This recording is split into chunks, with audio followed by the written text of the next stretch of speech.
This lecture is about diffusion theories. Here are the objectives for the lecture.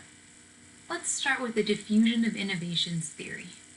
This is a theory that tries to explain how innovations, which can be any products or interventions, are adopted or diffused throughout a population.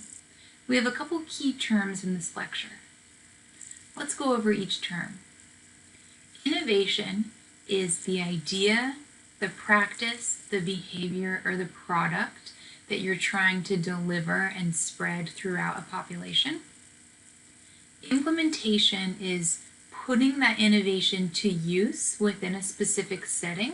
So this could be actually delivering the health intervention that you've designed. Dissemination are your efforts to make that innovation available to a wider population. And diffusion, it's the spread and adoption of that innovation or the process through which an innovation is communicated through certain channels over time among members of a social system. So this definition is from Rogers, who is the originator of the diffusion of innovations theory. Let's start with a discussion about why diffusion is important to research and why now more than ever.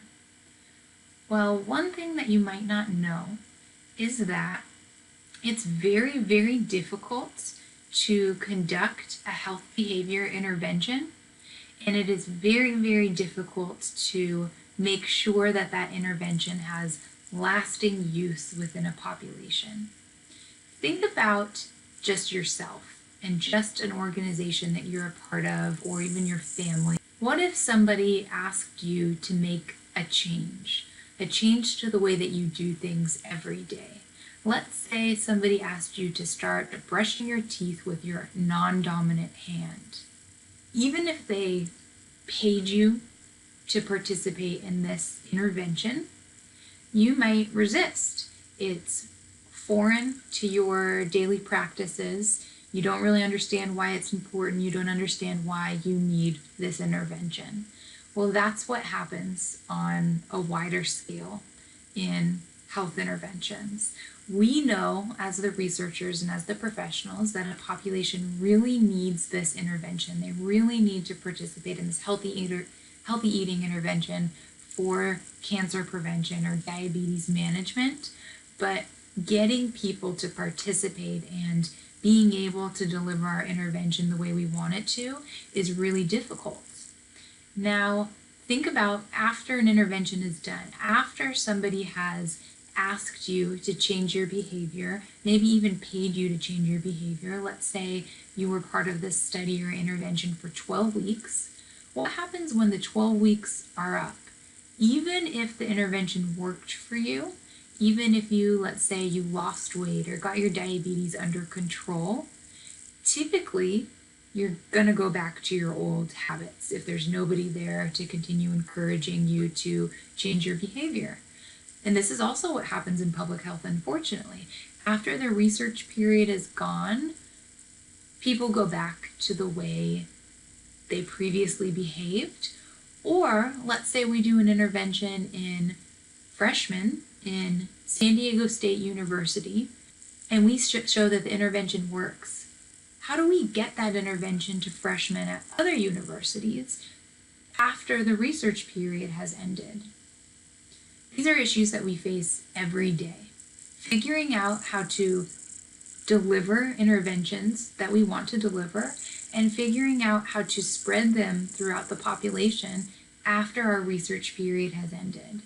The reason why this is more important now than ever is because for most health behaviors and most health issues, we're beyond the exploratory phase of trying to understand why people are engaging in behaviors the way they do and asking for research dollars to conduct exploratory kind of one and done studies. The state of the field, the state of the science is demanding better plans for how to get our programs that we think work out there to a wider population.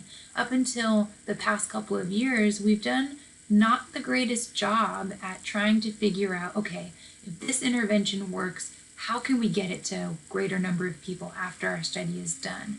And so now the research community is starting to insist that this conversation is a mandatory part of all research processes. That up front, we try to say, okay, how can we make sure that we are able to successfully deliver this intervention as we want it to?